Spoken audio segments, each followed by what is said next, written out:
전월세 수요자가 매매 수요로 빠져나가야 되는데 지금 대기하고 있다라는 거죠. 그냥 또 계약갱신 청구권 사용을 해서 지금 시장 상황을 지금 보고 있는 거죠. 신규 수요는 계속 늘어나는 데 비해서 공급은 한정돼 있고 기존의 그런 어떤 수요자들은 빠져나가지 않고 있다라는 거죠. 네. 이런 게 이제 문제가 돼서 가격 우상향은 추석 전후로 해서 네. 분명히 나타날 가능성이 높다.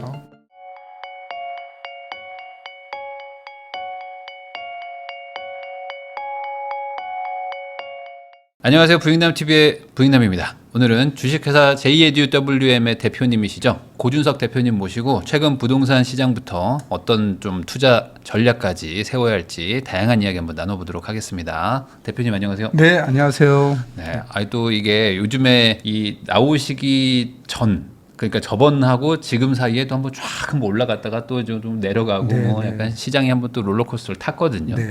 현재는 좀 잠잠해진 것 같은 느낌도 좀. 지금은 동면 상태가 아닌가. 네. 네, 여름인데 밖은 여름, 계절은 여름인데 네. 부동산 시장은 지금 동면인 것 같습니다. 네. 실제로 뭐 네. 거래량도 많이 줄었더라고요. 네, 거래량이 떨어지는데 특이할 점은 중저가 시장은 거래량도 떨어지면서 가격도 조정되는데 네. 초고가 시장은 거래량은 떨어지는데 반면 가격은 신고가가 나온다는 거죠. 네. 그 두 시장 자체가 완전히 시장을 이제 서울 시장하고 지방 시장을 다르게 보듯 네. 서울 내에서도 초고가 시장과 중저가 시장을 좀 다르게 봐야 되지 않나. 네, 이번 627 대출 규제 국면에 시장 상황을 뭐 한 달 남짓 넘고 있는데 지켜보면서 이제 시장이 완전히 양극화돼 있구나 이렇게 이제 보고 있습니다. 네. 그러면은 지금 어떤 의견들 중에는 이번 대출 규제가 어쨌든 고가 주택을 타겟으로 대출을 좀 못하게 막는 그런 효과가 있잖아요. 어쨌든 6억밖에 안 해주니까. 네. 그러니까 이제 고가 쪽, 뭐 소위 말하는 강남 3구도 좀 가격이 좀 조정이 될 것이다. 이런 얘기도 하시는 분들이 있는데 이게 뭐 그렇게 될 것 같지는 않으신가 보죠. 이게 몇십억 이제 뭐 4, 50억 네. 뭐 강남 뭐 반포 압구정에 있는 아파트는 뭐 5구 제곱미터라 하더라도 40억 선이 맞아요. 훌쩍 넘는데 이게 뭐 6억 대출 받아가지고 해결될 문제는 아닌 것 같아요. 그래서 그분들 그 시장에 진입하는 분들은 물론 뭐 그거라도 필요에 의해서 대출을 받아서 들어갔지만 그래서 거래량은 떨어졌지만 못 들어가니까 그런데 그 시장에 들어가는 사람들은 진짜 현금 구애를 받지 않고 언제든지 내가 살고 싶은 곳에 이제 살 수 있는 분들이 들어가는 시장이 네. 아닌가. 그러고 보면은 뭐 우리나라 1인당 GNI가 많이 네. 증가하긴 했어요. 근데 뭐 지난해 36,600불이니까 64년도에 1인당 GNI 100불에서 네. 따져보면 엄청나게 증가했잖아요. 그만큼 이제 부자들이 늘어났고 특히 이제 비트코인이라든가 주식 등으로 해서 신흥 부자들, 네. 청년 부자들도 급격하게 지금 늘고 있기 때문에 그런 분들이 이제 뭐 돈을 벌면은 부자가 되면은 제일 먼저 고민하는 게 어디 살지, 나 어디로 가지. 그게 이제 바로 이제 그런 시장. 특화되어 있는 초고가 시장으로 이제 들어갈 수밖에 없고 그런 현상이 나타나면서 시장 가격은 계속 신고가를 뭐 찍고 있는 것 같습니다. 요즘에 뭐 회사 엑시트하고 이러신 분들, 뭐 투자 잘하신 분들이 보면은 이제 기사에 많이 나오잖아요. 네. 보통은 다 이제 반포에 뭔가 아니면 한남동에 뭐 하나 이렇게 사면서 전액 현금 거래 뭐 이러면서 언론에 항상 나오니까 네. 약간 뭐랄까 그 나의 성공을 증명하는 게 약간 집이 된 것 같기도 하고. 예전에는 네. 차였잖아요.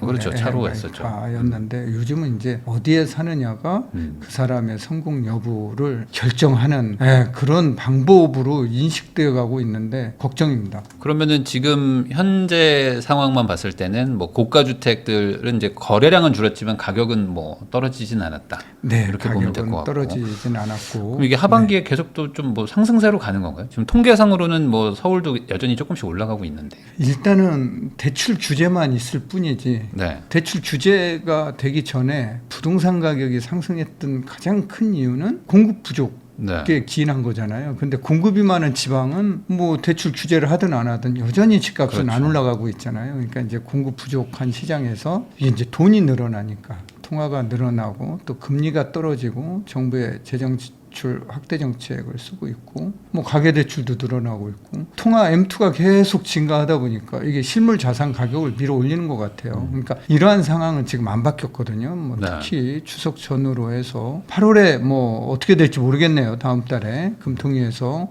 지금 우리나라 기준금리가 금리 인하 얘기가. 네. 2.5%인데 여기에 또 0.25%포인트 정도 또 내린다라고 하면은 통화는 더 늘어나겠죠. 네. 그렇다라고 하면은 공급이 부족한 상황은 여전하고 또 금리 인하라는 추가 이런 시장에 이제 호재가 작용하면서 집값은 우상향할 가능성이 높다. 그래서 지금 이제 무주택자들은 뭐 이렇게 중저가 시장으로 진입을 해야 되니까 네. 동면 상태거든요. 더 떨어지기를 이제 기다리고 있는 이런 상황인 것 같아요. 네. 그럼 말씀해주신 것처럼 이제 뭐 고가는 그렇게 가고 있지만 뭐 중저가 쪽이라고 할 만한 지역들은 사실 대출 규제를 뭐 이렇게 직접적인 타격을 받지는 않았잖아요. 한 6억은 그래 대출을 해주니까 뭐 한 10억짜리 사는데 뭐 대출이 안 나온다 말하기는 좀 애매하지 않습니까? 애매하지만 근데 네. 이제 분위기가 좀. 분위기뿐만 아니라 정책자금 대출 한도까지 줄어들었어요. 네. 그러니까 이제 사실은 중저가 살려고 하시는 분들은 5천만 원이 없어서 1년 미룰 수 있거든요. 그럴 수 있죠. 내 집 마련. 네. 뭐 5천만 원, 6천만 원 부족해서 미룰 수 있기 때문에 땡겨도 이렇게 막 끌어모아도 5천만 원이 부족하네. 근데 이게 이제 정책자금 디딤돌 대출 한도가 이제 줄어버렸으니까 3억에서 뭐 2억 5천으로 2억에서 2억 5천 뭐 이렇게 줄어버리면은 이게 지금 뭐 그 시장에서조차도 거래량이 떨어지고 가격도 좀 조정되는 현상이 그래서 나타나는 것 같아요. 네. 그럼 결국에 이게 시간이 지나서 뭐 돈을 모으든 뭐 누군가한테 빌려 오든 돈을 어쨌든 만들어지지 않겠습니까? 시간이 지나면. 네. 그럼 그때 다시 좀 거래량이 회복되고 뭐 과거처럼 그런 패턴으로 갈까요? 우리나라의 이제 대출 규제가 이번이 처음이 아니거든요. 제가 이제 신한은행에 있었으니까 잘 네. 알잖아요. 2002년도에 제가 그 대출 담당 대리였어요. 네. 책임자였는데 신사동 지점에서 네. 그때 LTV가 처음 생겼어요. 음. 주택담보대출 비율이. 네. 그래서 그전에는 80%까지 해줬거든요. 뭐 아파트 산다고 하면 80%까지 대출해줬는데 그때 이제 60%까지 제한이 됐고 또 이거 제한했는데 오히려 기준금리는 당시에 올라갔거든요. 공급이 부족한 시장에서는 이 대출 규제를 해도 가격은 우상향하더라. 금리도 올라갔는데 기준금리도 올라갔는데 우상향하더라라는 거예요. 네. 또 DTI가 2005년에 나왔습니다. DTI가 그때도 기준금리는 또 올라가던 시기였거든요. 네. 올라갔음에도 불구하고 이거 소용이 없다라는 거죠. 네. 그러니까 총부채 상환 비율 이 제도가 그때 처음 도입됐는데 엄청 올랐어요. 그러니까 일시적으로 동면 기간은 같습니다. 시장은 지켜보는데 공급 부족한 게 근본적인 문제가 해결이 안 되니까 그렇게 올라가고 또 우리가 잘 아는 요즘 뭐 스트레스 DSR이다. 네. DSR 뭐 이런 얘기 많이 하잖아요. 이게 2018년도에 생겼거든요. 총부채 원리금까지 이제 포함해서 대출 한도를 사정하는 건데 이게 생겼음에도 불구하고 엄청 올랐잖아요. 집값이. 네. 그러니까 또 몇 년 전에 15억 이상은 또 대출 안 해주던 또 시기가 있었잖아요. 네. 그럼에도 불구하고 6억 원까지 해도 불구하고 이 시장 이 기간은 얼마 가지는 못할 것이다. 왜냐 근본적인 문제가 해결이 돼야 된다라는 거죠. 그럼 결국에 사람들이 뭐 잠깐 뭐 관망은 할 수 있지만 결국에 신축이 들어오지 않는다면은 있는 거라도 사야 된다. 네. 뭐 돈은 계속 유동성이 늘어날 거니까 네, 라는 네. 생각에 어떻게든 돈을 또 모아서 또 집을 살 것이다. 네, 그렇게 보여지고요. 그러면 아직은 공급량이 뭐 그렇게 많이 감소한 게 아닌데 내년이랑 내후년이 훨씬 많이 감소하는데 그럼 내후년까지는 뭐 지금 상황이 되게 안 좋은 거 아닙니까? 그러니까 내년에는 이제 서울 지역만 놓고 보면 한 네. 2만 호, 올해 4만 한 6천 호 정도 이렇게 입주 물량이 있는데 내년에는 절반으로 줄어든다는 거잖아요. 네. 그러면 이제 공급 부족이 더 심화되는데 우리가 이제 공급은 신규도 공급 분명 이제 신규는 공급이죠. 근데 다주택자가 가지고 있는 매물도 시장에 나오는 것도 이게 이제 공급이거든요. 근데 다주택자는 보유하고 있고 네. 신축은 안 되고 있고 그러니까 이제 매물량이 뭐 점점 이렇게 줄어들고 있잖아요. 근데 네. 이제 이게 매매 물량만 줄어드는 게 아니라 덩달아서 전세나 월세 매물도 줄어들고 있다라는 게 이게 더 큰 문제라는 거죠. 그러면 이런 상황에서 결국에 정부가 뭔가를 또 할 거 아닙니까? 뭐 가만히 있지는 않을 것 같고. 그래서 지금 최근 국토부 장관 그 내정자라고 해야 될까요? 그분은 뭐 3기 신도시 빨리 하겠다 뭐 이런 얘기는 하고 계시는데 뭐 당장 공급이 안 되면은 뭔가 또 규제 쪽으로 좀 가지 않을까요? 어떻게 보세요? 규제를 우리가 이제 예전 정부들에서 많이 했었잖아요. 예. 그러니까 이제 결국은 규제 가지고 시장을 잡을 것 같으면은 규제를 안 풀면은 가격이 안 올라가는 거잖아요. 네. 예, 예. 근데 이제 그걸 푸는 이유가 우리 이제 GDP에도 영향이 있고 우리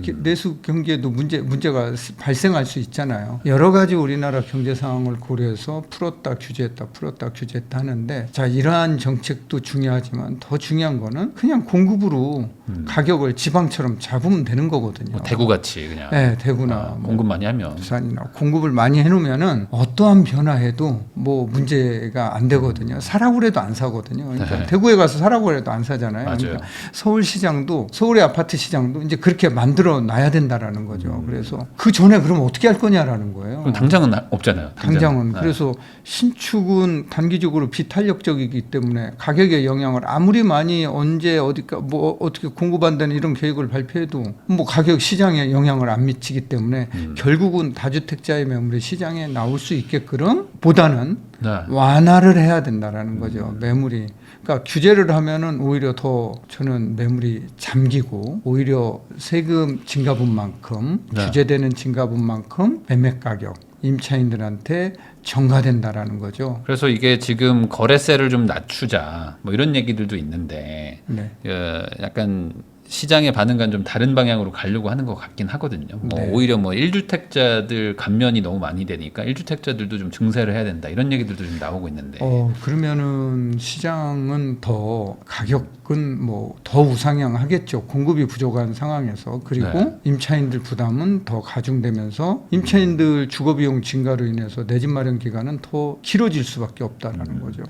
이 아예 정부가 이 유동성 자체를 줄이겠다 이렇게 하면서 이 전세 자금 대출이나 이런 것들도 좀 줄이고 전반적으로 아까 정책 자금도 줄이고 다 줄이자 이런 네. 식으로 가는 방향도 좀 보이거든요. 이렇게 아예 시장의 돈을 그냥 거꾸로 끄집어내는 전략 이런 건 어떨까요? 전세자금 대출이 네. 제가 은행에 다녀서 잘 알잖아요. 네. 그러니까 예전부터 있었던 제도가 아니에요. 맞아요. 이게 생긴 게 2005년도에 생긴 거예요. 2004년도에 주택금융공사가 그때 내면서 그때 이제 시중은행에서 대출을 해주면 보증을 서준다 했거든요. 네. 예, 그래서 그 보증 때문에 시중은행에서 이제 대출을 해주기 시작했던 거예요. 그 전에는 전세라는 거를 다 자기 자금으로 마련해서 네. 우리 정 대표님 어떠셨어요? 처음 알 때? 저는 한 번도 전세를 살아본 적이 없어요. 아, 저는 항상 월세만 살고 막 집을 사고 말이죠. 전 전세를 그러셨군요. 줘보기만 했어요. 그러셨군요. 그렇게 네. 그게 사실은 이제 그게 우리 시장에서 관습적으로 있어 맞아요. 왔잖아요. 그렇죠. 당연히 현금으로 했죠 네, 옛날에. 현금으로 뭐 부모님한테 도움을 받든 증여를 받든 저희가 모아서 근데 이제 이 대출이 2005년부터 전세자금 대출이 생겼는데 그럼에도 불구하고 그 전에는 그러면은 전세가 없어졌느냐? 네.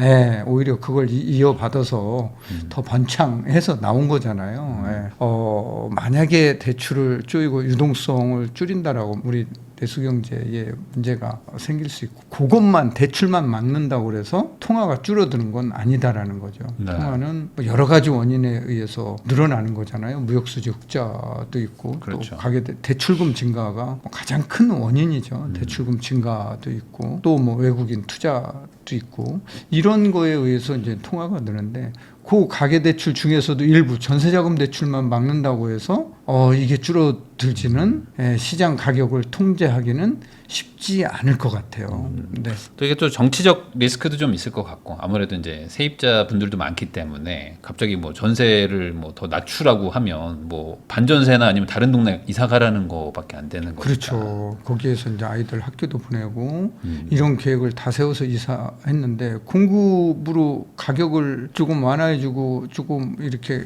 통제를 해줘야 되는데 네. 오히려 이제 그런 대출을 못 받게 하고 하면은 월세로 전환할 수밖에 없잖아요. 네. 그럼 주거 비용은 더 늘어나잖아요. 월세로 전환됐다고 그래서 이 전세 가격이 떨어지는 게 아니잖아요. 우리가 이제 주택임대차보호법에서 보면은 기준금리 플러스 2%거든요. 네. 보증금 전세 비중이 지금 뭐 2.5니까. 2.5니까 4.5니까 1억당 뭐 간단하게 얘기해서 뭐 45만 원 그냥 편하게. 네. 근데 이제 뭐 시장에서 50만 원으로 계산하더라고요. 그냥 50만 원 하면은 5천만 원 올려달라고 그랬는데 못 올려주면은 어떻게 합니까? 이거 네. 25만 원 이제 매달 주거 비용 그걸로 적금 들어서 내 집 마련하려고 딱 준비하고 있는데 이제 주거 비용으로 더 나가는 거죠.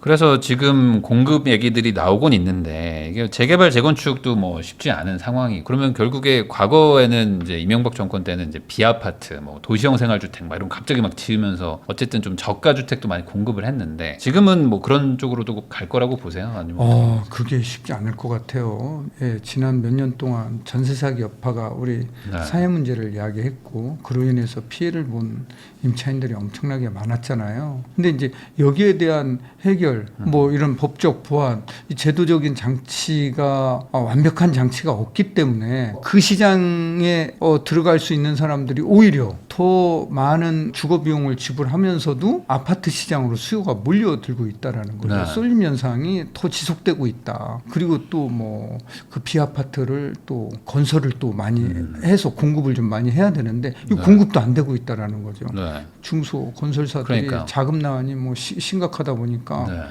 네. 이게 이제 또 왜냐면은 신축을 하더라도 이게 안 팔려 분양도 안 되고 안 되죠. 뭐 전월세도 안 되고 이러다 보니까 신축 엄두조차 지금 못 내고 있거든요. 그러니까 이게 이제 아파트에 어떻게 보면 비아파트가 보완제 역할을 해왔었는데 그 자체가 안 되니까 아파트 시장은 오히려 지금 동면이라 하더라도 슈화산이라 하더라도 화라산으로 확 바뀔 가능성이 높다 이렇게 보는 거죠. 올해 서울에 빌라가 1,800채밖에 못 지었다고 하더라고요. 이 지금은 940만 명이 사는 나라의 도시인데 1,800개 지었다는 건 뭐 안 지었다는 거나 마찬가지니까. 그렇죠. 네, 네.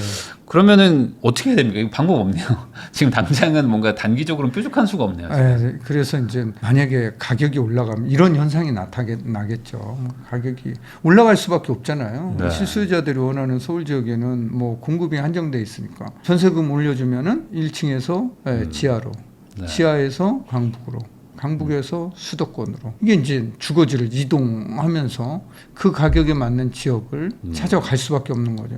이게 이제 돈 때문에 강제적으로 지금 네. 생활터전에서 다른 생활터전으로 옮겨가는 이런 현상들. 그래서 서울의 인구는 지금 네. 줄고 있고 경기 인천 인구는 유일하게 지금 늘어나는 데가 경기 인천이잖아요. 네. 지금 우리나라 전국적으로 인구 증감 수를 보면은 그러한 현상이 나타나겠죠. 그러면 지금 3기 신도시는 그나마 뭐 이제 빈 땅에 짓는 거니까 뭐 다행인데 만약에 재개발 재건축을 한다 그래도 여기도 어쨌든 이주 수요가 또 발생되니까 단기적으로는 이게 또 더 집값을 자극할 수 있는 거이기도 하지 않을까요?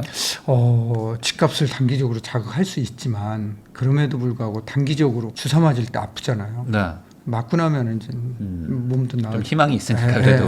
그래서 단기적으로 그런 아픔이 있다 하더라도 우리가 정비 사업을 통해서 확실하게 시장에 서울 지역에 정말 대구 지역 이상의 그런 공급량을 제공하겠다 이런 시그널을 시장에 보내야 되거든요. 그래야지만 전세 사는 분들도 마음 놓고 난 내 집 마련할 수 있다. 내가 사는 동네에 이런 이제 확신을 갖고 네. 좀 기다릴 수 있고 하는 거지. 그게 안 되니까 계속 불안하는 거거든요. 전월세에 살면서도 내 집 마련에 대한 불안감. 근데 전월세 가격이 안 올라가면은 네. 그런 불안감도 없어요. 그러니까 전세 금액이 계속 우상향하니까 내 집 마련 수요로 이제 이동하려고 하는 건데 그건 더 비싸니까 이제 못 사는 거죠. 네. 예, 그런 현상이 이제 지속되고 있는데 이러한 거를 확실하게 정말 해결하려면은 서울 지역에는 정비 사업 이게 최고의 수단이자 방법이 아닌가 그렇게 보고 있습니다. 네, 현 지금 국토부 장관 내정자분이 이제 우선 재건축 초과이익 환수제는 좀 시행을 해보고 나서 생각하자 뭐 이런 얘기도 하셨거든요. 그러니까 지금 재건축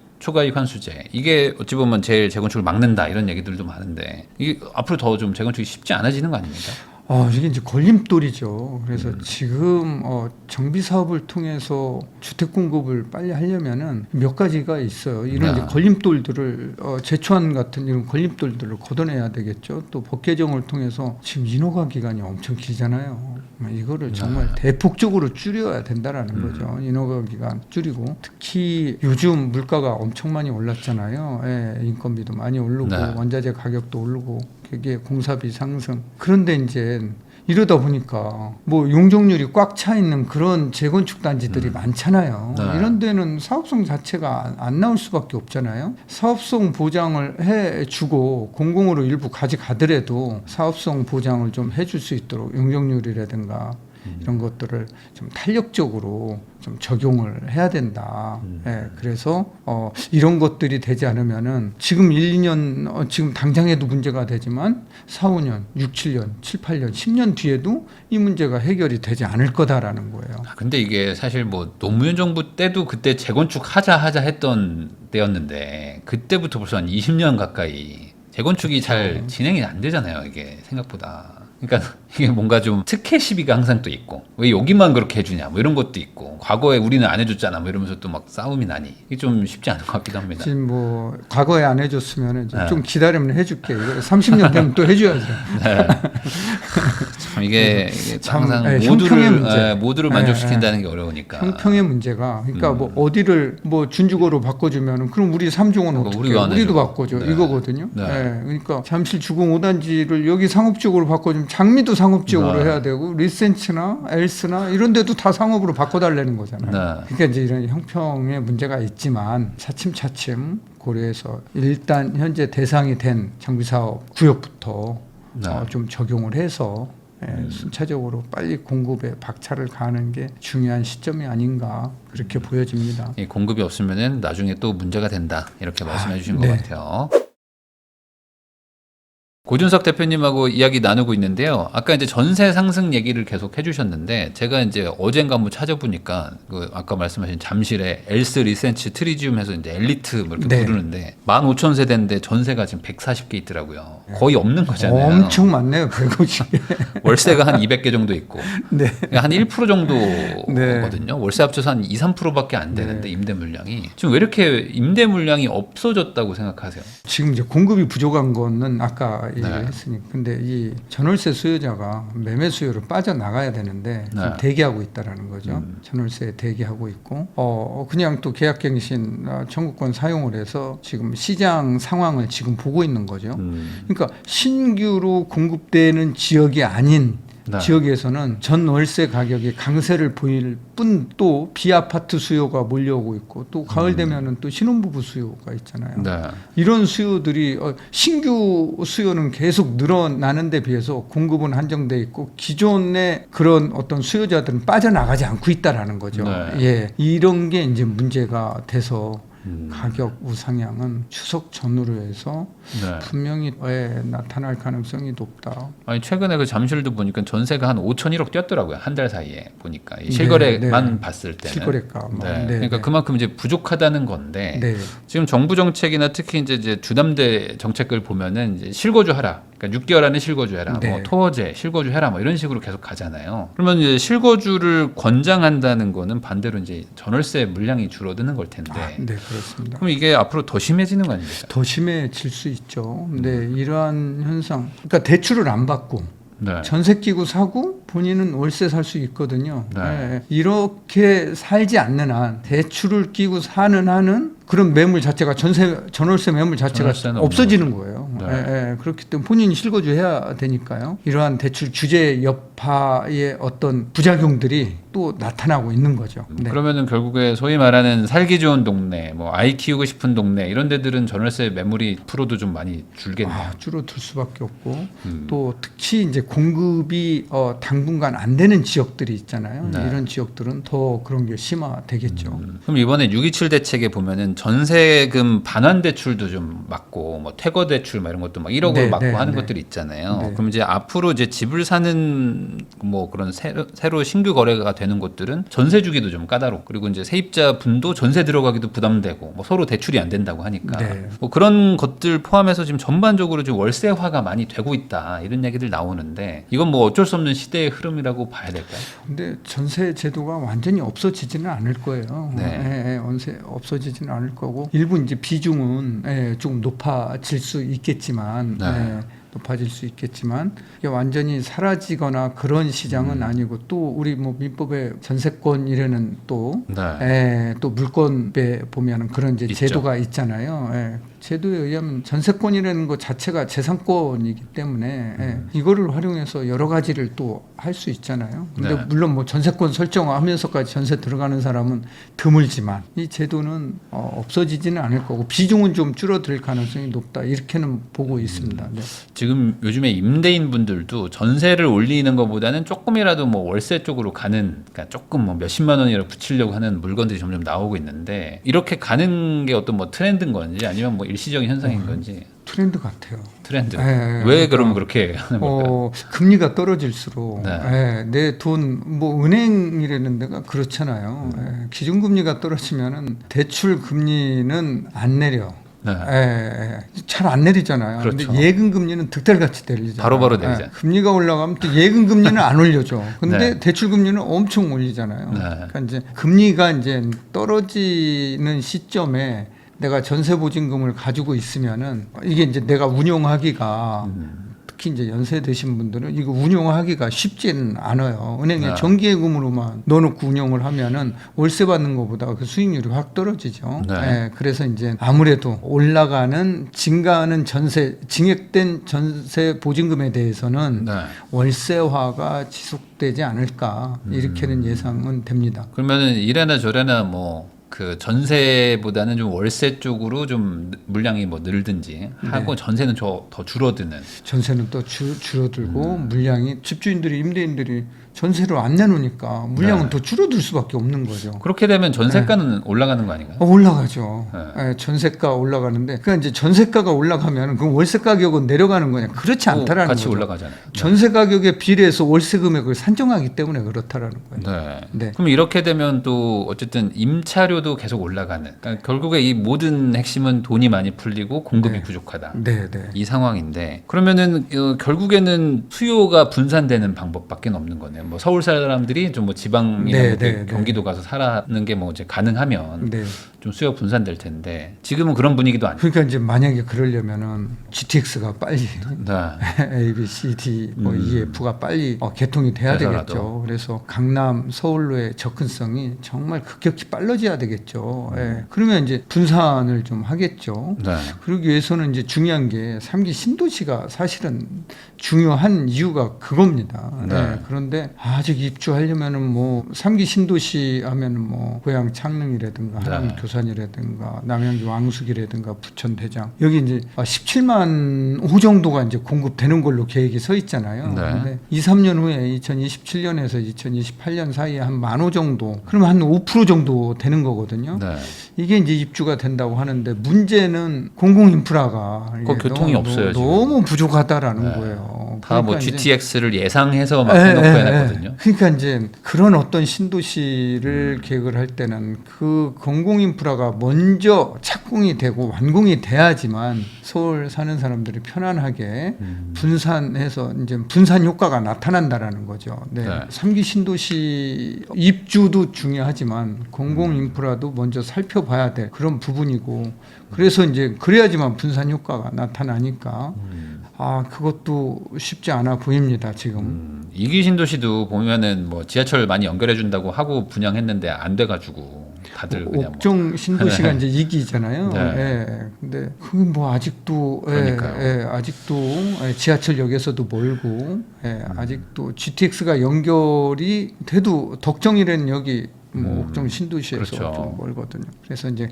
그런 부분들 감안하면은 그런 공공 인프라를 통한 서울로의 접근성 이런 거를 확실하게 이제 개선하는 게 필요해 보입니다. 그래서 GTX는 근데 또 지금 계속 뭐 지지부진하고 BC도 뭐 지금 안 되는 막 얘기들이 계속 나오고 있는데 그럼 결국에 뭐 그나마 믿을 거는 A이고 A는 어쨌든 지금 순조롭게 하고 있으니까 A 라인 쪽은 그러면 조금 지금 아직 좀 안 오르고 있다. 생각보다 안 오른다. 뭐 이런 지역들도 좀 반응을 할까요? 네. 그게 이제 삼성역 개통 여부거든요. 네. 네, 삼성역이 개통되면은 강남으로의 접근성이 이제 확 개선될 수 있으니까 네. 이제 혜택을 보는 데가 이제 파주 운정이라든가 고양 창릉이라든가 이런 지역은 이제 확실하게 보고 네. 또 서울에서도 이제 연신내 같은 데는 확실하게 혜택을 볼 수 있는 거고 북쪽 지역으로는 그렇죠.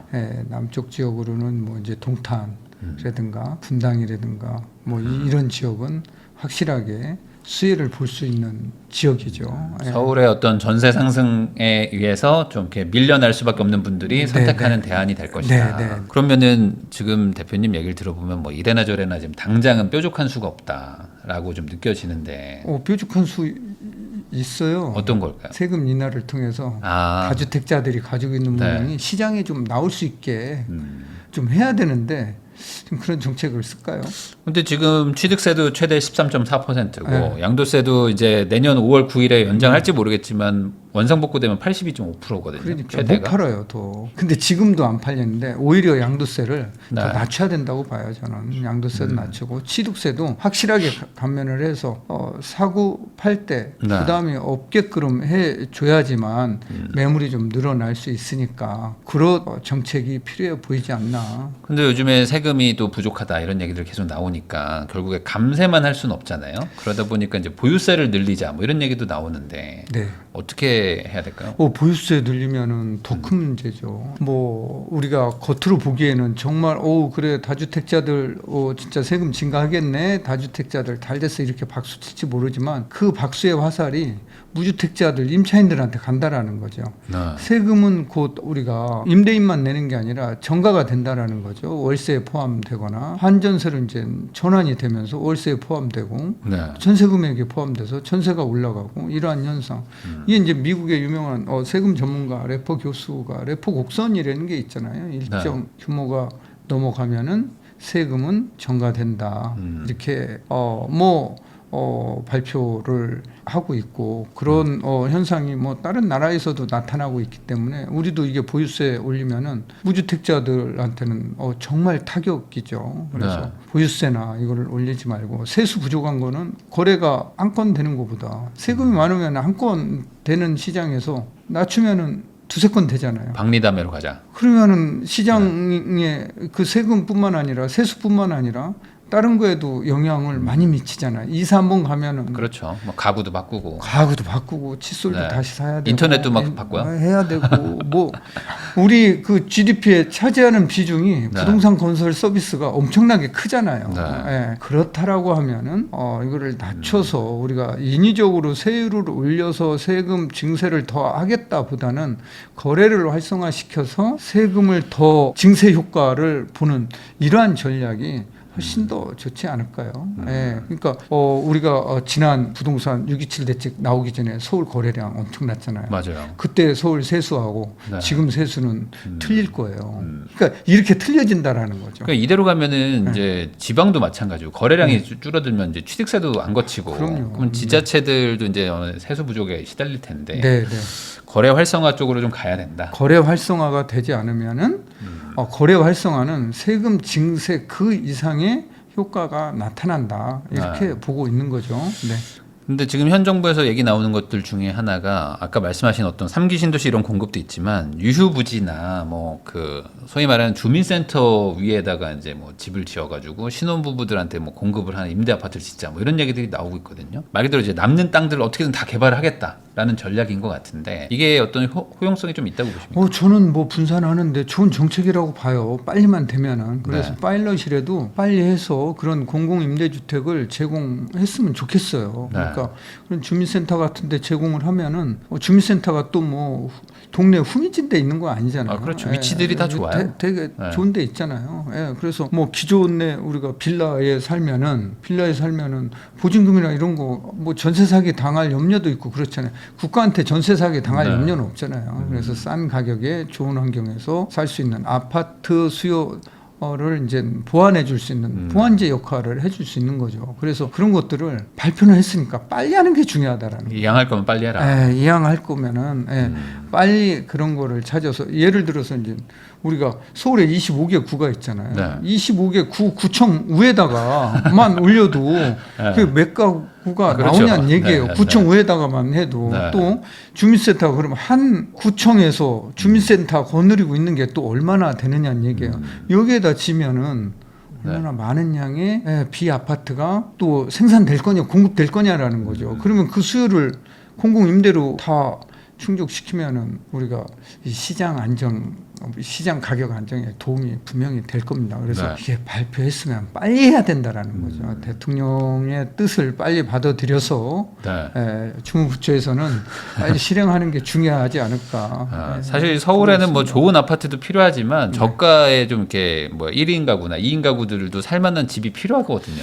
정 대표님 다니시다 보면은 예전에 팥줄소 아시잖아요. 파출소. 네. 그런데 그냥 빈데 많잖아요. 네. 지구대로 맞아요. 통합되는 1층 건물 그냥. 예. 네. 그런데 진짜라는 거예요. 예. 그런 게 많은데 왜 말로만 하냐.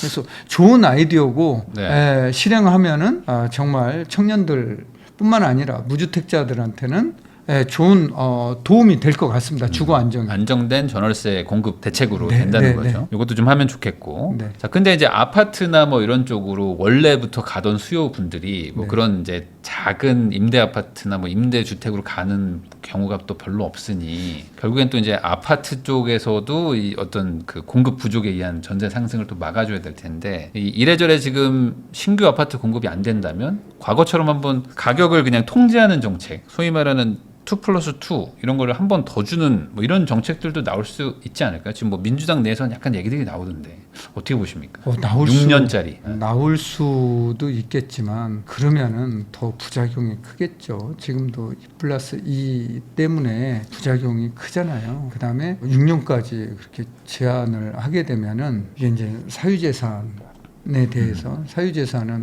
뭐 사용하고 수익하고 처분하는 네. 걸 자유롭게 해줘야 되는데 사실 이제 이거를 제한하는 거잖아요. 그래서 그런 우리 시장경제 하는 나라에서 이것도 한번 뭐 사회적 논의가 있어야 될 부분이 아닌가라고 보여지는 그런 상황인 것 같아요. 네. 이 임대차 3법이 아무래도 이제 말씀하신 것처럼 이미 거기에 자리 잡은 분들한테는 이제 +2 쿠폰을 주니까 뭐 안정적으로 4년을 살 수는 있는데 들어가려고 하는 분들 입장에서는 전세 물량이 이제 씨가 말라 버리는 뭐 그런 상황이 또 일어나요. 오히려 그리고 4년 살고 내 집 마련하면 다행인데 네. 다른 데로 이사 가려고 하면 그분조차도 그렇죠. 2년은 혜택 받지만 이사 가려고 해도 이게 좀 조삼모사 같은 거 네, 같기도 네. 하고. 그래서 이게 실효성이 오히려 크지 않다. 그러니까 저는 네. 사실은 임대차 3법 폐지론자입니다. 아니, 저도 시장 개인적으로는 경제에 좀 이거는, 맡겨라. 좀 물량이 네. 어쨌든 거래가 네. 쉽게 되게 해야 되는데 네, 이제 네. 거래를 점점 막아버리면 가격에 왜곡이 생긴다. 뭐 저도 그렇게 생각하거든요. 지방은 뭐 아무 소용 없잖아요. 그러니까요. 임대차 3법이 소용이 없잖아요. 네. 공급으로 해결이 다 되잖아요. 결국에 네. 이제 많이 지으면 그렇습니다. 이 문제는 해결되는데 네, 네. 근데 이제 또 이게 원론적인 얘기로 가면 서울에 아무리 지어봐야 의미가 없다. 지으면 뭐하냐 사람들 계속 몰려오는데 네, 네. 뭐 그러니까 이제 원론적인 얘기로 이제 지방 분산시켜야 된다 이런 얘기들도 있잖아요. 네. 그 이제 2차 행정도시 뭐 하면서 이제 2차 공공기관 이전 이런 얘기들이 막 나오고 있는데 이거는 뭐 효과가 좀 없을까요? 분산 효과? 공공기관은 한계가 있어 보여요. 네. 그러니까 이제 세종시만 보더라도 공공기관 이전을 했는데 가족들이 다 이사 가야 되는데 네. 주말 부부 안 맞아요. 다녀요. 그래서 아이들은 이제 서울에서 기존 환경에서 교육을 시키고 생활을 하고 세종에서 소비를 해야 되는데 소비도 세종에서 안 된다라는 거죠. 네. 혼자만 내려가 주말에는 올라오니까. 네. 그래서 이게 공공기관 이전만으로는 안 되고 정말 일자리가 정말 대기업, 중견기업들의 일자리가 네. 지방으로 많이 이전을 해야 되거든요. 근데 이제 이게 이전을 하려고 하면은 또 대기업들 고민이 또 만만치 않더라고요. 네. 인재들이 안 모인다는 거예요. 지방은 안 간다라는 거예요. 네. 요즘 MZ들이 그렇죠. 안 간다라는 거예요. 남방 한계선이라는 게 있습니다. 이게 채용하기가 너무 쉽지 네. 않다라는 거예요. 그래서 또 선뜻 지방으로 이전을 간다. 못한다라는 네. 거죠. 그러한 것 때문에 이게 서울 수도권 집중화 현상은 이게 해소하기가 이게 난망한 과제가 아닌가, 우리 모두의 숙제가 아닌가 이렇게 보여지네요. 그러면 결국에 그 원론적인 문제 해결이 안 된다면, 그러니까 지방 분산이 안 된다면은 지금 서울로 사람들은 몰려오고 있으니까 뭐라도 공급을 해야 된다. 뭐라도 공급을 좀 해야 된다. 이렇게 봐야 된다는 거죠. 서울에 이제 최대한의 공급을 하고 네. 그걸로 다 안 되면 이게 수요가 안 되면은 정말 수도권에 분산을 잘 시키면은 GTX라도. 제대로 잘 시키면은 오히려 이제 가격의 통제 효과가 나타나지 않을까. 저거 타보셨어요? 혹시 김포공항에서 네. 김포로 연결되는 골드라인? 아 골드라인요. 네네 한번 저 타봤어요. 한번 타봤어요. 네네. 그러니까 저는 출퇴근 시간에 못 타봤어요. 출퇴근 시간에 너무 힘들어요. 네. 요즘 조금 나아졌다는데. 그래서 안 낮았어요. 그거를 정말 그렇게 만들 게 아니라 제대로 조금 수요 연결을 예측을 해서, 실패했죠. 제대로 해서 해야지만 김포에도 얼마나 주택들이 많이 있으니까 그렇죠. 공급이 네. 거기에 또 얼마나 공급할 데가 얼마나 많습니까? 서울에 근접해 있고 그래서 이런 인프라 공공 인프라가 굉장히 중요하다. 그래서 집 짓는 것과 병행해서 그래서 서울의 정비 사업은 민간한테 제대로 규제 완화를 통해서 맡기고 걸림돌을 걷어내주고 정부는 공공 인프라 중으로 해서 서울하고 수도권에 이런 확실한 공급과 분산 효과가 날 수 있도록 하는 게 지금으로서는 방법이고 또 단기적으로는 뭐 아까도 말씀드렸다시피 세금 완화를 통해서 다주택자의 물량이 시장에 나와서 가격을 조금 안정시킬 수 있는 그런 환경을 만들어야 되지 않을까 그렇게 말씀드리고 싶네요. 그러면은 대표님은 GTX B와 C 이게 지금 뭐 불투명하다고 얘기하지만 현 정부 안에서 본격적인 추진을 할 거라고 보세요? 해야죠. 불투명한 거를 투명하게 해서 돈으로 해결하면 빨리 진행하는 게 이게 좋을 것 같습니다. 사실 이것도 어찌 보면 유의미한 뭐 공급 대책 같은 거죠. 어찌 보면 간접 공급 대책이죠. 어찌 보면. 이게 뭐 우리가 숫자로만 뭐 몇만 원 이게 아니라 이걸 통해서 분산이 되면은 그 효과가 나타나는 거거든요. 평택에 아파트 엄청 많거든요. 많죠. 이게 GTX 빨리 해서 연결을 해야 되거든요. C와 A가 이제 지제역까지 이제 연결하는 거잖아요. 근데 이것도 빨리 돼야 된다라는 거죠. 그러니까 이런 것들도 좀 진행되면 좋겠습니다. 네. JEDWM의 고준석 대표님하고 이야기 나누고 있는데요. 그러면은 또 이제 한국 부동산의 어쨌든 좀 양극화가 심각한데 이 양극화가 지금 끝도 없이 가가지고 요 얘기도 한번 해보려고 합니다. 최근에 이제 뭐 100억 넘는 아파트들도 계속 나오고 뭐 이제 뭐 저기 성동구에 있는 아파트는 뭐 펜트하우스긴 하지만 뭐 200억을 돌파하고 막 이러고 있습니다. 그러면서 가격이 뭐 지금 잡힐 것 같은 느낌이 안 들고 계속 올라가고 있는데 이 현상은 그냥 앞으로 어쩔 수 없는 뉴 노멀이다라고 봐야 될까? 뭐 그냥 놔두면 될 것 같아요. 그냥 놔두자. 갈대하고 잡초하고는 크기가 자체가 틀리잖아요. 시장 자체가 틀리다 이렇게 보고 그게 뭐 우리 시장에서 대부분을 차지한다라고는 모르는데 그러한 아파트는 일부분 극소수 단지에 불과하거든요. 그렇기 때문에 그 시장을 보고서 전체 시장을 바라보면은 이게 이제 힘들어진다라는 거죠. 그 시장과 일반인들이 접근할 수 있는 시장은 좀 다르기 때문에 다르게 좀 봐야 될 것 같다. 그 시장은 뭐 놔두면 됩니다. 어차피 지금 현재의 보유세율로도 가격이 올라가면 세금 많이 내야 되잖아요. 맞아요. 그다음에 살 때도 세금 많이 내고 팔 때도 세금 많이 내야 되잖아요. 오른 것만큼 내야 되니까. 그래서 지금 현재 세율만 가지고서도 충분해 보입니다. 저는. 그러니까 거기는 그냥 놔두자. 그 시장을 어떻게 좁히려고. 근데 그 시장 가격이 내려오지는 않아요. 오히려 그러다 보면은 밑에 있는 가격들이 키 맞추기가 될 뿐이죠. 이제 말씀해주신 거대로 그냥 가장 상단을 내비두면 계속 이 상방이 열려서 계속 따라간다 이런 논리도 있거든요. 그런 논리도 있죠. 대구는 근데 그게 심하지 않거든요.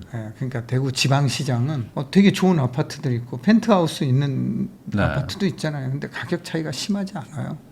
그래서 우리가 결국은 문제를 일부 특정 한두 채 뭐 그런 걸로 비교해서 보면은 전체 시장이 이제 그렇게 보일 수도 있는데 그렇게 볼 필요는 없을 것 같습니다.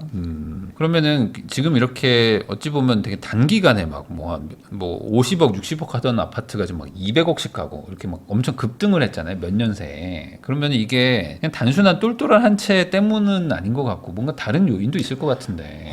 그 이제 부동산 가격 올라가는 핵심은 돈인 것 같아요. 돈이 M2가 이게 이제 어느 정도 증가하느냐. 지난해 말 기준 2025년 지난 4월까지만 54조가 증가했어요. 네. 예, 우리나라 M2가 4,240조 원입니다, 지금. 그러니까 우리 코스피 3,000 기준으로 해서 네. 코스피 코스닥 살려고 하면은 얼마면 3,000조면 살 수 있는 시장이잖아요. 네. 예. 근데 우리 돈이 M2가 그 시장을 사고도 남을 돈이 지금 그렇죠. 부동자금으로 유동자금으로 있다라는 거죠. 네. 이렇게 통화가 계속 늘어난다. 근데 뭐 최근에 몇 년 사이에 정말 뭐 우리 대표님도 유명 크리에이터시지만 부자들이 너무 많이 늘어나는 것 같아요. 맞아요. 부자들이 많이 늘어났어요. 부자들이 그러면 이제 부자가 되면은 나 어디 살 거냐라는 거예요. 그러니까 집부터 본다라는 거예요. 근데 그런 집이 무한정 공급되는 게 아니라 특정 지역에 있는 그런 좋은 주택들은 한정돼 있다라는 거죠. 그들의 시장이다라는 거죠. 네. 그들이 계속 사고 팔고 하는 시장이기 때문에 그렇게 이제 부자가 많이 늘어나고 그러한 주택은 조금 시소하고 그러한 영향 그렇게 그 안에서도 보여지고 있습니다. 수요와 공급이 있다. 네.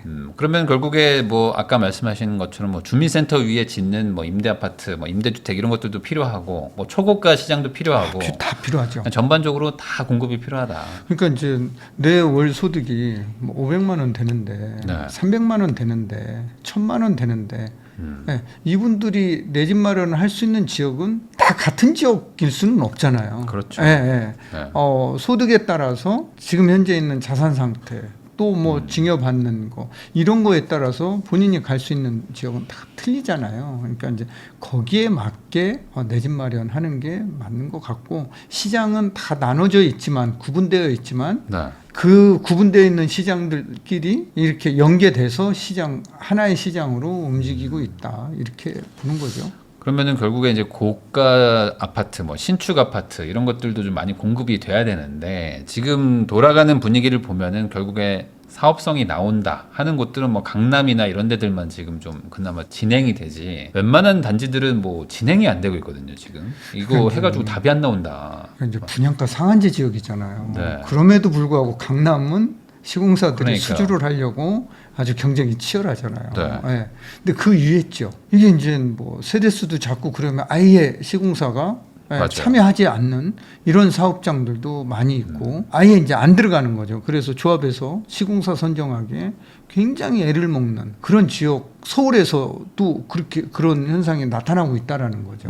그러면은 결국에 뭐 그런 소위 말하는 사업성이 안 좋은 뭐 서울의 외곽지나 뭐 이런 곳들은 인위적으로 좀 혜택을 줘야 된다.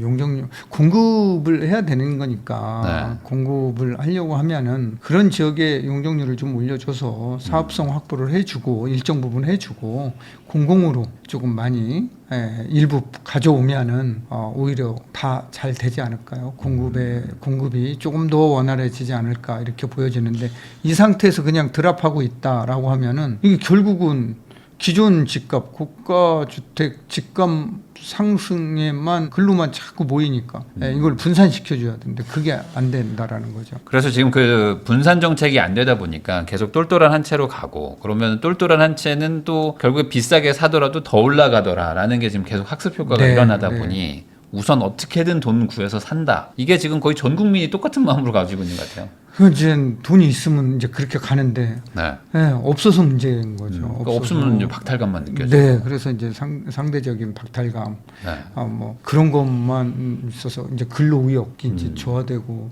이런 게 이제 더 심하면 사회적 문제까지도 될 수 있겠죠. 그래서 중요한 거는 이제 가격 격차를 줄여야 되는데 네. 이게 그렇게 정책으로서 이게 이제 규제 정책만 가지고서는 쉽지 않다라고 보여지는 거고 역사에서 배우는 가장 큰 교훈은 인간은 역사에서 아무것도 배우지 못한다는 사실이잖아요. 역사는 반복된다. 그러니까 이게 독일의 철학자 헤겔이 정말 네. 뼈 때리는 얘기를 한 얘기인데 우리가 과거 부동산 시장을 봐왔잖아요. 저는 뭐 한 30년 이상 부동산 시장을 네. 은행에 있으면서 부동산 담당을 하면서 봐왔지만 역사에서 좀 배워야 되는데 이미 다 해본 건데 다 했던 건데. 다 했던 게 또 나오고 또 나오고 또 나오고 지금 그러거든요. 근데 결국은 30년 전에도 공급 부족이 문제였고 지금도 공급 부족이 문제거든요. 네. 예, 그때마다 규제를 했지만 가격은 오히려 중2 아들처럼 통제를 하면은 통제가 안 되고. 예, 통제가 안 되고 어디로 튈지 모르더라라는 거죠. 지금 네. 지방에 있는 부자분들도 서울에 집 사야 된다 이게 되게 강하더라고요. 엄청 세던데요 요즘에. 예전에는 안 그랬어요. 근데 그러니까요. 요즘 최근에는 지방에 가서 세미나를 하거나 네. 강의를 지방에 가서 하면은 대구 어디 사요를 물어보지 않는 게 아니라 서울 어디 사요를 물어봅니다. 그러니까요. 네, 네. 그러니까 이 분위기도 어쨌든 좀 분산을 시켜야 되는데 그건 돈도 지금 서울로 올라오니까 사람도 올라오고 이걸 어떻게 그래서 분산을 해야 이제 되나요? 일단은 이게 이제 분산하는 게 중요한 게 지금 미분양 물량이 7만 원 가까이 쌓여 있잖아요. 네. 이게 지금 해소돼야 되거든요. 이게 해소되지 않으면은 건설사들 현금 흐름에 문제가 생기고 건설사들 일부 건설사를 제외한 나머지 건설사들이 뭐 서울 지역이든 뭐 수도권이든 착공하기가 쉽지 않잖아요. 네. 예. 그렇다라고 해서 금융기관에서 무작정으로 뭐 대출을 해주는 게 아니기 때문에 그렇다라고 하면 이 미분양을 어떻게 해소할 거냐도 뭐 이번 정부의 큰 과제인데 그것도 결국은 투자자들이 그 지역에 있는 사람들은 안 사거든요. 네. 그러니까 결국은 대도시의 투자자들이 그 시장에 진입을 할 수 있게끔 세금 규제 완화라는 거죠. 즉 임대사업자들 또 수분양자들한테 종부세라든가 취득세라든가 양도세 특례라든가 이런 이제 뭐 비과세 혜택을 좀 줌으로써 지방 아파트를 매수해서 거기에서 이제 이들이 서울 사람들이 거기 가서 살 수는 없잖아요. 네. 예. 거기에서 이제 순기능 역할을 할 수 있도록 임대를 사서 임대를 놓으면 그것도 시장의 순기능이잖아요. 네. 네. 순기능 역할을 할 수 있고 또 그 지역 사람들은 새 아파트에 좋은 아파트에 살 수 있으니까 이게 사회적으로 혜택을 또 받는 거잖아요. 네, 그래서 이제 그런 역할을 할 수 있게 미분양 아파트 문제도 이게 거기가 해결돼야지만 서울이나 수도권 지역에도 차적으로 착공을 한다라는 거죠. 네, 그래서 그런 부분도 되게 필요해 보이는 그런 시장인 것 같습니다. 그런데 이제 그렇게 하면은 또 다주택자들 돈 벌게 해준다 뭐 이런 반응들도 막 있거든요. 왜 그 부자들 돈 더 벌게 지방 가서 돈 벌게 해주냐 그러는데 저는 그런 분들한테도 반문하고 싶은 게 그게 오를 것 같으면 지금 사시라고. 그러면 안 사시잖아요. 본인들은 또 안 사. 그러니까 결국에 이게 해결이 안 되는 제 거예요. 말이 그 말입니다. 그래서 이 상태로 갈 거냐? 네. 이 상태로 가면은 서로가 시장에 부담을 안고 가는 거거든요. 네. 누구에게나 무주택자에게도 부담을 안고 가는 거고 그렇기 때문에 그런 부분들은 빨리 해소해서 시장을 정상적으로 시장이 앞으로 나가는 게 좋을 것 같습니다. 그러면 이게 좀 2030년 막 이렇게 되면은 3기 신도시도 좀 들어오고 그리고 이제 뭐 인구 감소도 뭐 더 본격화되고 하니까 이걸 한 4년만 참아볼까 뭐 이런 분들도 있거든요. 그렇죠, 실제죠. 네. 그렇게 한번 해볼까 뭐 이런 생각하시는 분들도 있는데 이건 어떤? 그게 제가 예전에 2018년에는 어떤 얘기가 나왔었냐면은 네. 인구 절벽이라는 얘기가 그때 그렇죠. 화두였어요. 네. 그때 화두여가지고 인구 절벽인데 무슨 부동산 가격이 오르느냐. 네. 네. 이런 얘기 굉장히 많이 했었고 그럼에도 불구하고 2040년이 돼야지만 우리 통계청 발표에 의하면 인구가 5천만 명이 이제 내서 네. 줄어드는 걸로 이렇게 나오는데 외국인들이 계속 지금 우리나라 유입이 되는데 요거는 네. 이제 요거는 감안을 안 한 숫자인 것 같아요. 다문화 가정들이 늘어나고 있고 네 그래서 지방은 지금도 아직도 공급이 많다. 공급이 많은 데는 떨어질 수밖에 없다라는 거예요. 네. 그래서 서울 지역은 그렇게 되려면은 한참 멀었다. 4년 후에는 그런 현상이 지금 입주 물량 추이로 봐서는 그렇죠. 그런 현상이 나타나기는 정말 대추나무가 벼락 맞을 확률보다도 더 쉽지 않다. 네. 이렇게 보고 있어요. 그러니까 우리가 이제 지금의 어떤 가능성을 보고 미래를 예측을 하는 거잖아요. 근데 그렇게 예측하는 건 좀 무리가 있지 않나. 그래서 무주택자들은 매수자 우위가 형성된 지역들이 있잖아요. 네. 그런 지역에서는 내 집 마련에 나서는 게 도움이 굉장히 될 것 같아요. 네. 고준석 대표님하고 이야기 나누고 있는데요. 그러면 결국에 이제 집을 살려고 해도 지금 문제가 대출 규제가 있다 보니까 사고 싶은 집을 나도 못 사고 옆 사람도 못 사고 지금 아무도 못 사니까 서로 그냥 지금 대치 상태, 그냥 뭐 관망하고 있는 상황이란 말이죠. 그러면 결국에 대출해 주는 것만큼이라도 받아서 내가 가고 싶지 않은 동네지만 우선 산다. 아니면 좀 기다린다. 뭐 대출 규제가 풀리길 기다린다. 뭐 이런 건데 뭐를 해야 될까요? 근데 지금 이제 매수자 우위 시장이잖아요. 네. 매수자 우위 시장에서는 싸게 살 수 있다는 장점이 있거든요. 네. 예, 그렇기 때문에 내가 받을 수 있는 범위 내에서 갈아타는 게 좋지 않을까요? 네. 근데 예를 들어 막 20억짜리 보고 있다가 네. 대출이 6억밖에 안 나오니까 막 12억짜리 사러 가야 되는 거예요. 네, 그거는 네. 싫다. 뭐 이런 분들도 많거든요. 그런 분들이 있죠. 그런 분들은 대출보다 더 많이 나오는 게 전세거든요. 네. 예, 그러니까 대출 이자를 내는 것과 월세를 내는 것과는 큰 차이가 없기 때문에 네. 집 사놓고 월세로 당분간 살아라. 그 돈을 차근차근 모아서 전세 빼고 그 집 들어가라. 네. 또 대출 규제가 이게 뭐 지속될 수도 있지만 또 그렇지 않을 수도 있잖아요. 네. 시장 상황에 따라서 또 뭐 규제가 완화될 수도 있고 물론 또 더 강화될 수도 있죠. 그러면 이제 그때 뭐 완화되면은 그 집에 대출을 좀 받아서 들어갈 수도 있는 거고 그렇지 않으면 뭐 월세 살면은 허리띠를 더 졸라매게 그렇죠. 되고 집은 있으니까 안심이 되잖아요. 예. 뭐 더 돈은 더 빠른 시간 내에 급속하게 모을 수 있겠네요. 그래서 네. 그런 전략을 세우는 게 좋을 것 같아요. 아. 그래서 대출만 우리가 바라보지 말고 전세라는 제도를 활용을 해서 내 집 마련은 매수자 우위 시장에서 하는 게 좋다. 낮춰서 가지 말고 네. 내가 20억 생각했던 집으로 그러니까 우리 서울의 집값 전세값 비중을 보면은 뭐 막 50%에서 50한 4~5% 네. 사이 정도 되잖아요. 그러니까 절반 대출해 주는 데가 없잖아요. 지금 집값에. 그러니까 6억이니까 네. 뭐 20억, 10억 뭐 전세 끼고 사면 되는 거니까 그런 전략 을 통해서 가고 또 이제 이런 분들이 계시더라고요. 그럼 전세값 떨어지면 어떻게 할 거냐. 네. 그러니까 지금까지 지금 뭐 우리 대표님하고 네. 얘기한 게 전세값 오른다는 얘기했잖아요. 그래서 지금은 사실 전세가 떨어지기가 쉽진 네. 않은 구조긴 하죠. 쉽지 않은 네. 시장이기 때문에 네. 그 걱정은 뭐 안 하셔도 되고 만약에 그렇다라고 하면 전세를 약간 뭐 조금 싸게 놓으시면 되고요. 그러니까 꼭 뭐 내가 20억짜리를 살려고 했는데 막 정말 탈탈 털어서 샀다가만 전세 빠질 것 같은 게 걱정되시면 뭐 조금 싼 거 사면 되는 네, 거예요. 네, 조금 네. 싼 거 뭐. 그렇게 해서 우선은 이번 기회에 내 집 살 수밖에 마련 없다. 네, 하시는 게 좋은 전략이 아닌가. 근데 그렇게 말씀하시는 이유가 결국 이게 시간이 지나면 다시 매수세가 붙을 거기 때문에 지금 이 매수자 우위 시장이 그리 오래 안 갈 것 같다 이런 판단이신 건가요? 그렇죠. 네, 왜냐하면 이제 지금 시장의 가장 큰 변수 중에 하나가 금리 인하잖아요. 네. 근데 지금 연체율을 살펴보니까요, 기업 대출 연체율도 또 가계 대출 연체율도 증가하고 있어요. 네. 이게 증가한다는 거는 우리 시장 상황이 안 좋다는 거잖아요. 네, 이렇게 이제 시장 상황이 안 좋다는 거는 내수 경기 정말. 그래서 이 내수 경기 활성화를 위해서는 금리가 인하될 가능성이 높게 보는 거죠. 네. 그럼 이제 금리가 인하되면은 우리가 뭐 코로나 때도 경험을 해봤지만 그렇게까지는 떨어지지 않겠지만 2014년부터 2022년까지 기준금리가 2% 미만이었는데 아파트 가격 매매 서울 지역 아파트 가격 매매 지수를 보면 우상향으로 돼 있어요. 네. 그래서 이제 이런 거를 감안했을 때 지금 2.5%니까 올해 한두 차례 떨어질 가능성이 높다. 또 지금 뭐 오늘도 뭐 외신에서 열심히 네. 나오고 있고 블룸버그 통신이나 이런 걸 보면은 지금 관세 협상 맞아요. 되게 중요하잖아요.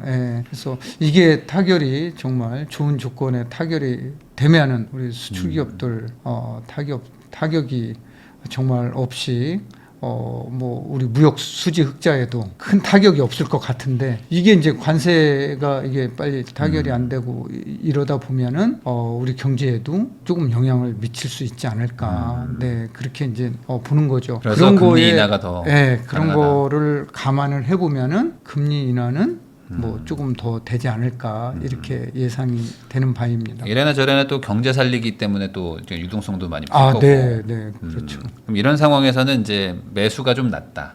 근데 대출이 안 나오면은 전세라도 뭐 끼고 살 수밖에 없다. 지금 방법이 그거밖에 네, 없으니까. 네, 네. 그러면은 대출이 좀 나오는 한 10억 이하의 집들 이런 집들은 상대적으로 막 많이 오르고 그러질 않아서 여기는 그냥 전세 살다가 돈 더 모아서 한 15억, 20억짜리 사야지 뭐 이런 생각하시는 분들도 있거든요. 그게 쉽지 않아요. 왜냐하면은 10년 동안 서울 지역 25개 자치구 네. 아파트가 상승률은 전부 다 오른 걸로 나와요. 굉장히 많이 오른 10년을 걸로. 보면 10년 보면은 그래서 안 오르는 것 같지만 오르는 거고 지난해 우리나라 명목 GDP가 6.2%였는데 실질 GDP가 2%였습니다. 네. 그 갭이 이제 4.2% 포인트인데 이게 이제 화폐 가치 하락. 물가 물가죠. 상승률이잖아요. 네. 자, 이걸 감안하면은 우리가 돈 모으는 속도보다 집값 올라가는 속도가 네. 이거 따라잡기는 쉽지 않다. 왜냐하면 우리 소득을 근로소득을 전부 다 저축하고 살 수는 없잖아요. 네. 근데 뭐 연봉 1억이라 하더라도 안 쓰고 안 먹고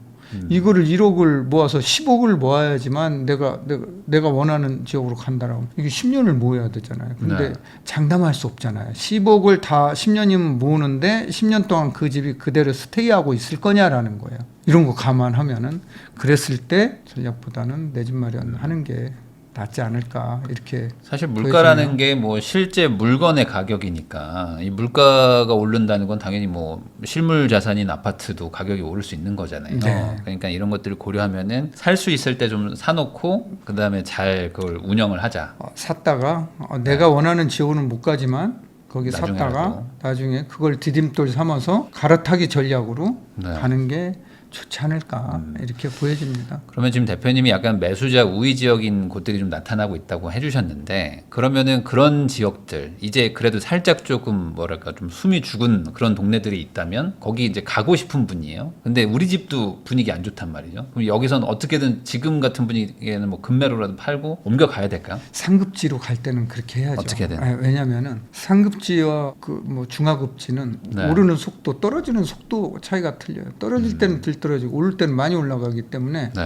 네. 뭐 조금 안 팔리죠. 이런 시장에서는. 네. 그러니까 좀 싸게 팔 수밖에 없죠. 네. 근데 여기서 더 낮추라고 하면서 이게 그 심적인 그 못 팔죠. 거부감. 그래서 이게 이제 성공하기가 쉽지 않은 거죠. 그래서 네. 행동으로 옮기기가 네. 쉽지 않아요.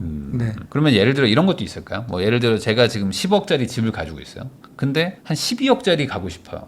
그거는 안 가느니만 못한 거 아닐까요? 어떤 뭐 기회 비용 이런 것들 고려할 그런 때. 거 감안했을 때 큰 차이가 없을 걸로 보여요. 네. 네. 그래서 이제 그게 정말 좋다라고 하면 가야 되는데 그렇지 않은 지역은 네 쉽지 않다.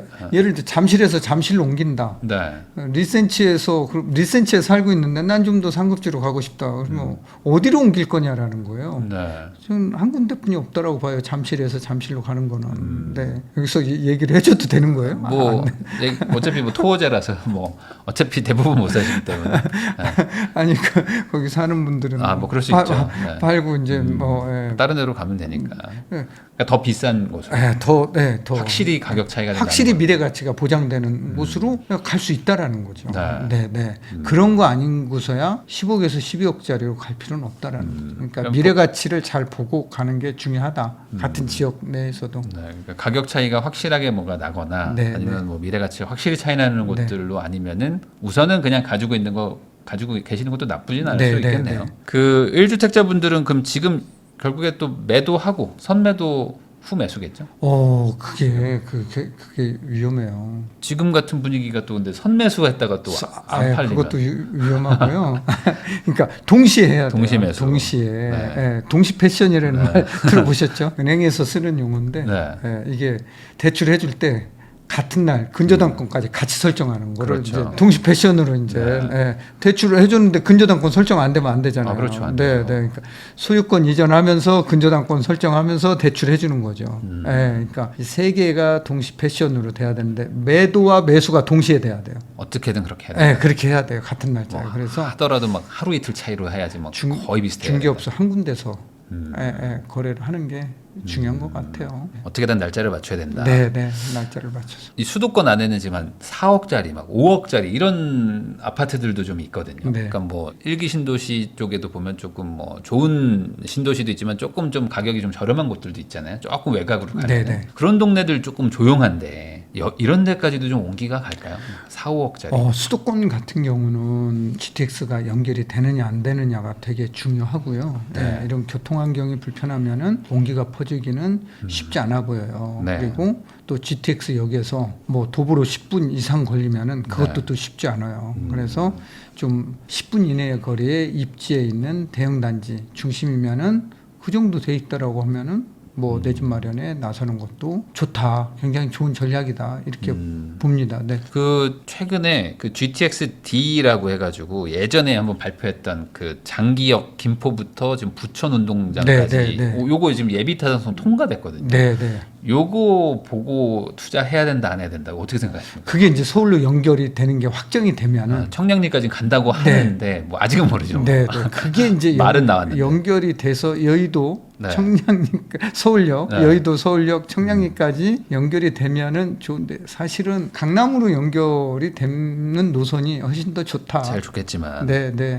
그럼에도 불구하고 그게 확정이 되면은 그 주변 사시는 것도 나쁘지 않죠. 그래서 뭐 GTX-D 노선은 B하고도 또 연결이 또 되잖아요. 맞아요. 네, 네. 그러니까 뭐 저는 뭐 나쁘지 않다고 봅니다. 앞으로 향후 한 10년 안쪽에는 이 서울 수도권 쪽에선 가장 큰 이슈는 GTX가 되겠죠. 아무래도. GTX가 되게 중요해 보이고요. 특히 이제 강남으로 연결된 AC 노선이 되게 중요해 보입니다. 그럼 그쪽으로 어쨌든 타겟팅을 어느 정도는 하시면서 좀 투자도 하시면 좋겠다라고 네. 얘기를 해주신 것 같고요. 그럼 결국에는 지금 무주택자 분들은 뭐 집을 사는 게 맞다. 뭐 서울 수도권 안쪽에서는. 네, 사는 게 맞죠. 그럼 지방에 계신 분들은 뭐 지금 급하게 사야 될까? 어떻게 급하게 살 할까요? 필요는 없죠. 네, 전세 사시는 대로 편안하게 네. 사셔도 뭐 근데 이제 문제는 지방 없어 계신 보입니다. 분들은 네. 그렇다고 또 서울에 집을 사놓고 뭐 계속 월세를 살아야 될까? 이런 고민들도 막 하시거든요. 네, 네. 지방에 계신 분들 이제 무주택자 이분들은 어떤 전략을 세워야 될까요? 지방에 계신 분들은 일단은 지방에 사는 거는 자본 수익하고는 크게 연관은 없는 것 같아요. 투자성이 산화도- 높진 않다. 네, 그렇기 때문에 실거주 목적이 강하신 분들은 지방에 사셔도 되는데 그렇지 않은 분들은 지방에서 내 집 마련을 굳이 소유 개념으로 가지고 계실 필요는 네. 없어 보입니다. 그러면은 뭐 전월세를 살면서 어쩔 수 없이 수도권에 투자를 해야 된다라고 봐야 될까요? 네, 요 기조가 바뀌지 않는 한 네, 네. 어쩔 수 없다. 네, 네.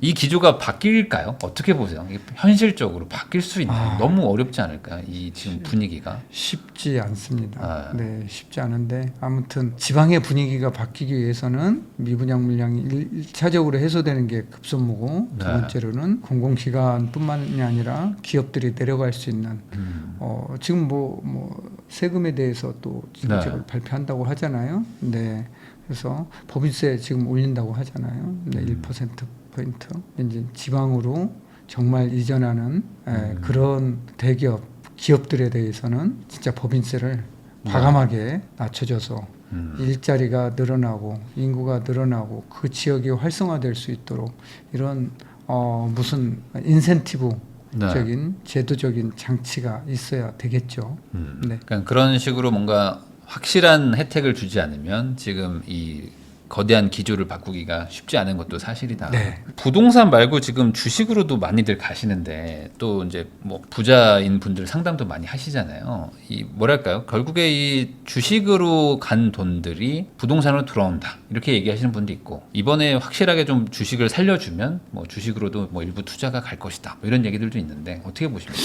일단 주식으로 돈 버신 분들은 다 부동산으로 와요. 다시 와요. 네, 결국은 이제 엑시트해서 네. 내 집 마련하고 꼬마 빌딩 사고 이런 전략으로 많이 그동안에 뭐 쭉 저는 은행에서 뭐 그 많은 고객들 네. 부자들을 봐오고 자문을 해주고 했지만 항상 대부분 뭐 다 반복된다? 네, 그런 게 반복되고 있다.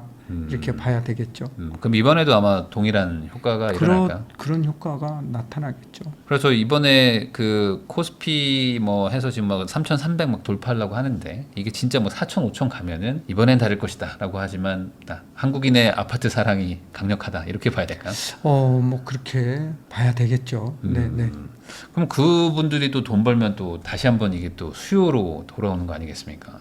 그렇죠. 돈을 벌면은 이제 그분들의 시장은 또 틀려지겠죠. 초고가 시장으로 또 들어가겠죠. 최대한 좀 고가나 네, 뭐 네. 서울 안쪽으로. 그래서 이제 뭐 코스피가 5천 가려면은 네. 기업들이 잘 해야 되겠죠. 기업들이 정말 잘 만들어서 네. 잘 수출을 해서 많은 돈을 벌어줘야 되겠죠. 네, 또 그러면 이제 마지막으로 지금 어쨌든 잠깐 시장이 좀 숨을 죽이고 있고 거래량도 뭐 반토막에서 뭐 3분의 1 토막까지 난 상태인데 이 상태에서 뭐 이제 투자를 하려고 하시는 분들이거나 아니면 뭐 갈아타기 하려고 하는 분들한테 요거 하나 좀 조심하고 주의했으면 좋겠다라고 말씀해 주실 거 있으면 좋겠습니다. 일단 갈아타려고 하시는 분들 또 무주택자 분들은 가격이 지금 이제 이렇게 거래량이 떨어지고 또 가격도 일부 조정되는 지역들이 있는데 이런 시장에서 더 떨어질 거래는 확신이 더 높단 말이죠. 시장 이제 좀 더 떨어질 것 같다. 더 떨어질 거다. 그런데 과거에 우리 부동산 시장을 보면은 그러다가 금세 어느새 겨울은 금방 지나가고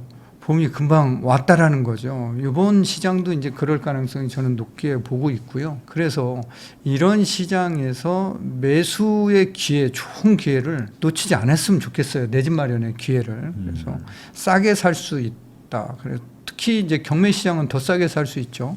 경매 시장이나 금매 물건으로 내 집 마련의 좋은 기회를 실기하지 않는 게 뭐 좋은 것 같아요. 네. 그런 쪽으로 좀 이번에 어찌 보면 이게 기회일 수 있다. 네, 무주택이신 그래서 분들한테는. 우리 부익남 구독자 여러분들은 만약에 진짜 집 살 계획을 가지고 있고 작은 계획이 서 있다라고 하시면은 이번 기회에 내 집 마련 하시는 게 내가 진짜 부익남 이거 구독하기를 너무 잘했다 이런 생각이 분명히 들 겁니다. 이게 조금 그 과거 실거래가보다 안 내려가고 그냥 비슷하더라도 사야 될까요? 지금 그럼요. 분위기에서는. 네. 이게 사야죠. 조정이 쉽진 않겠죠. 네. 지금 분위기가. 짜장면값 안 내려가잖아요. 아니 그게 매도자 입장에서 요즘 깎아줄 이유가 네, 없어요. 네. 많지 않아요, 진짜. 네, 네. 그러다 보니까 이게 좀 기다려볼까 하시는 분들이 왜 이렇게 안 내려가냐라고 네. 얘기하시더라고요. 더 내려가기는 쉽지 않다. 네, 쉽지 않죠. 그럼 결국에 이제 결단을 해야 되는 상황일 텐데 네. 어떻게 하실지는 이제 각자의 판단이시겠지만 네. 좋은 선택하시길 바라겠습니다. 제가 방송에서 대표님한테 네. 요청 뭐 하나 드릴게요. 그럼요. 학교 강의 좀 한번 나와주시죠. 연세 안 그래도 한번 이제 가기로 했으니까 제가 조만간 한번 불러주시면 요일을 바꾸겠습니다. 알겠습니다. 제가 한번 가도록 하겠습니다. 꼭 네. 연세대 최고위 과정, 그렇죠. 부동산 최고위 과정 이거 내보내주세요. 알겠습니다. 당연히 내보내. 제가 예전에 한번 가기로 했기 때문에 네. 또 한번 가도록 하겠습니다. 꼭 나와주십시오. 약속하신 거죠? 알겠습니다. 2학기 때. 네, 알겠습니다. 네. 2학기. 불러주시면 가겠습니다. 네, 네.